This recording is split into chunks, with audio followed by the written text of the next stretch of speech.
On Tuesday, North Korean leader Kim Jong-un arrived in Russia to meet with President Vladimir Putin, as the United States issued warnings about a potential arms deal between the two nations. Russia's desperate move to move closer to North Korea is showing just how desperate they have become when trying to continue this invasion. It also shows how few allies they have left after deciding to invade Ukraine. Experts suggest that North Korea possesses tens of millions of Soviet-era artillery shells and rockets that are compatible with Russian equipment.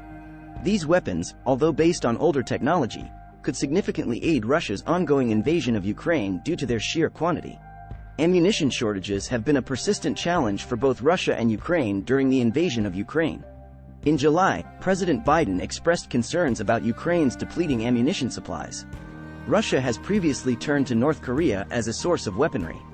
Nam Sung-wook, a former director of the South Korean think tank Institute for National Security Strategy, commented, "It would be a win-win deal for both, as Putin is facing challenges with his dwindling weapons inventory, while Kim is under pressure due to the South Korea-US-Japan trilateral cooperation. Their needs align perfectly at this moment." In December, the White House informed Reuters that North Korea had sold military weapons to the Russian mercenary group Wagner. However, both Russia and North Korea denied the existence of such a transaction.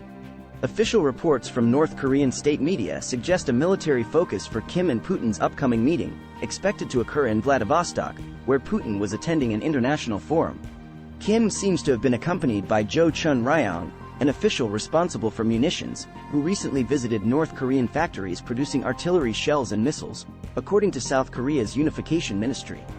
Additionally, Pak Thae-song, chairman of North Korea's Space Science and Technology Committee, and Navy Admiral Kim Myung-sik, associated with the country's pursuit of spy satellites and nuclear-capable ballistic missile submarines, appear to be part of Kim's delegation. "This meeting is a very significant development if it proceeds," said Leif Erik Easley, a professor of international studies at Ewha Women's University in Seoul. Russia possesses the military technology that Kim needs for his illegal satellite launch and nuclear weapons delivery programs.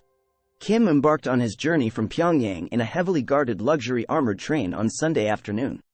This marks his first departure from North Korea since the COVID-19 pandemic began. His last overseas trip was during the 2019 Korea's DMZ summit, organized by the United States during the Trump administration. Analysts suggest that, in addition to advanced weaponry for North Korea's nuclear-capable ballistic missile program, Kim may also seek food, aid, and other essential resources that are in short supply in his impoverished nation. Historically, Russia and North Korea have had strained relations, with Russia supporting two United Nations resolutions against North Korea for its nuclear tests in 2013. However, recent warming ties indicate that Russia, increasingly isolated, has been compelled to turn to pariah states for military equipment. White House National Security Advisor Jake Sullivan remarked, "It says a lot that Russia is having to turn to a country like North Korea to seek to bolster its defense capacity in a war that it expected to be over in a week." In July, Russia's defense minister, Sergei Shoigu, visited Pyongyang as part of a Russian delegation attending North Korea's parade commemorating the 70th anniversary of the Korean Armistice Agreement, which ended the fighting in Korea. During the visit, Shoigu observed the Hwasong intercontinental ballistic missile and other new drone designs.